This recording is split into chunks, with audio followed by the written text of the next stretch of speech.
Guys, welcome back to Click Academics. In today's video, I'm going to be teaching you guys how to solve a system of equations using the elimination method. So right here, we have our system of equations, our first equation being 4x plus 2y is equal to 14, and our second equation being 3x minus 5y is equal to negative 22. So to do the elimination method, we actually want to change one of the coefficients of either the x's or the y's so that they are both the same. So in this case, we have 4x and we have 3x for a second equation, and we actually want to change these two coefficients so that they are both the same. We could either do that for the x's, or we could also do this for the y's. We need to change both of these coefficients to a negative 5 so that they're both the same. In this case, I'm going to change the x's. So we have 4 and 3. So what is a common multiple of 4 and 3? 12, right? So we need to multiply both of these equations by a number to make 4 and 3 equal 12. So for our first equation, 4 times what equals 12? 3, right? And for our second equation, 3 times what is equal to 12? 4. And one of these has to actually be negative and one of them has to be positive, and it doesn't matter which one. So I'm just going to make the second equation negative. So now all we have to do is simply multiply and solve. So 3 times 4x is 12x. 3 times 2y is 6y. And now this is equal to 3 times 14 is 42. And that is our first equation. Now for our second equation, negative 4 times 3x is negative 12x. Negative 4 times negative 5y is positive 20y. And now this is equal to negative 4 times negative 22 is positive 88. Now I did that because now when we add these two equations, these two will simply cancel out because they're opposites. 12 and negative 12 are opposites, so when you add them, they equal 0. Now 6y plus 20y, this is 26y, and this is equal to 88 plus 42 is 130. Now if I divide both sides by 26, I get y is equal to 5.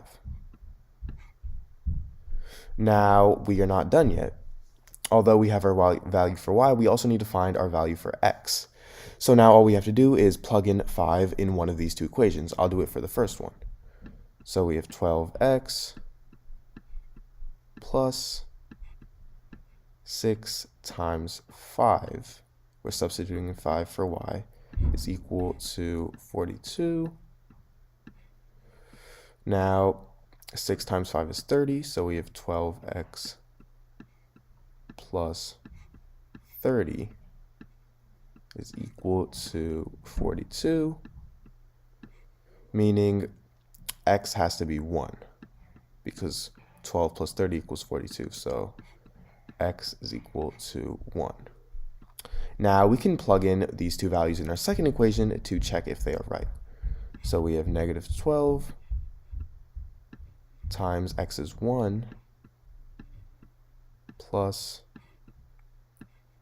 20 times 5, y is 5. Now negative 12 times 1 is negative 12 plus 20 times 5 is 100, and 100 minus 12 is 88. And as you can see, 88 is the answer to this equation, meaning these two solutions are right. So that's how you solve a system of equations using the elimination method.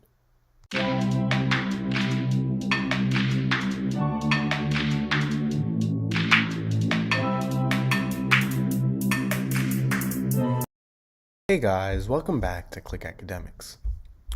In today's video, I'm going to be teaching you guys how to solve this exponential problem. So we have 9 to the power of 10 plus 9 to the power of 10 plus 9 to the power of 10.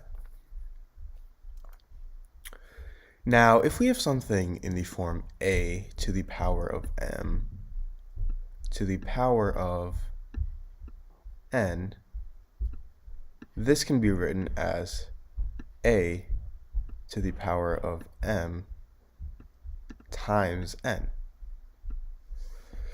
And the same thing can also be vice versa. If we have something in the form a to the power of m times n, this can be written as a to the power of m to the power of n.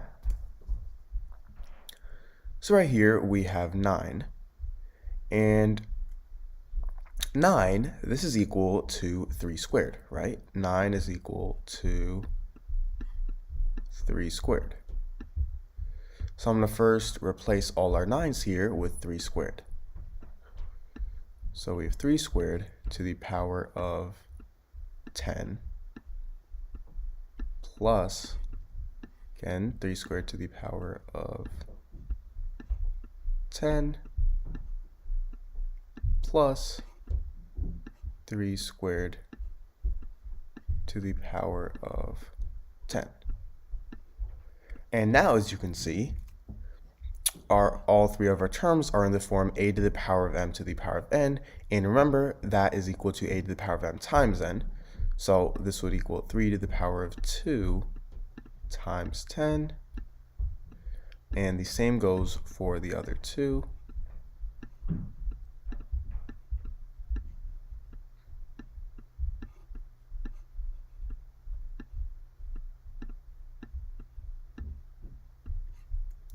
Now 2 times 10 is 20. So we have 3 to the power of 3 to the power of 20 plus 3 to the power of 20 plus 3 to the power of 20. And now if we factor out 3 to the power of 20 from this, we get 3 to the power of 20 times 3 to the power of 20 divided by 3 to the power of 20 is 1.